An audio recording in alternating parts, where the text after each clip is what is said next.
All right, now to give us more insights in terms of what is happening at this moment in Germany, we are joined in this broadcast by Mr. Ben Aris, who is the founder and editor-in-chief of BNE Intel News and also a former Moscow bureau chief for the Daily Telegraph. Mr. Aris, thank you very much indeed, sir, for taking time out and speaking to us here on WION. And let me start off by asking you this. The mainstream German parties, including the incumbent Chancellor Olaf Scholz, have rejected the criticism that has come forth from America, especially in the case of J.D. Vance, the vice president, who said that there is a firewall against the politics of AfD. Why is it that the German parties at this moment view this as clear American interference, and how is this likely to play out in American politics? Yeah, Vance put the cat amongst the pigeons with his comments. They went down very badly. Europeans felt like they were being lectured to by America. And the values that particularly Germany has, given its history with the Second World War, the sentiment against far right is very strong. Nevertheless, Germany's going through a bit of a revolution at the moment. The AfD has done very well. The economy is on its back, and the people are suffering. And the nationalist and popularist politics that the AfD is offering, basically blaming immigrants for all of Germany's woes, has resonated, particularly with those people from Eastern Germany or the former Eastern Bloc. AfD recently won some very unsurprising series of regional elections in the East, and now that's unsettled everybody. But as you say, the polls are such that the AfD is now in second place with about 21%, with the CDU, the Conservatives, in first place with 31%. And Scholz's party is lost a lot of ground. It's down to 15%.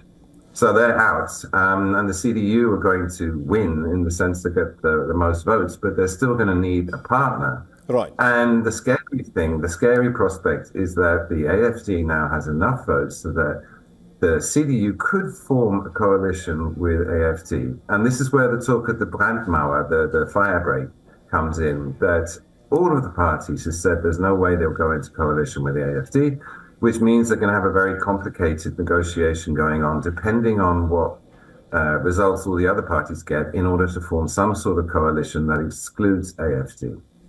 Interesting now, but also the approach of the mainstream parties in Germany, where they say that they don't want to engage with the AfD.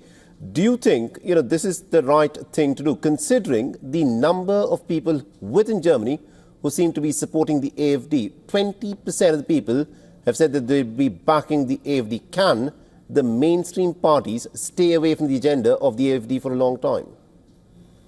Well, it would be a real revolution. I mean, the Germans have this expression, nie wieder, never again, that they're never again going to go back to fascism. They're never again, because of the Hitler's legacy, they'll never do it again. However, there is an argument that AfD is representing 1 in 5 Germans, and that democracy calls for them to go into power as the second most powerful party. The idea that the CDU, that Metz, who's likely to win, the CDU's leading candidate, would actually do a deal with the AfD would cause absolute outcry. You'd see protests. But he could make the argument, look, this is what the people wanted. It's the second biggest party in the country. I think it's too early for Germany to go there. There's talk here that the AfD is now second most popular, and that possibly in the next round of elections in 4 years' time, that it could be the #1 candidate, and it would be forming the coalitions.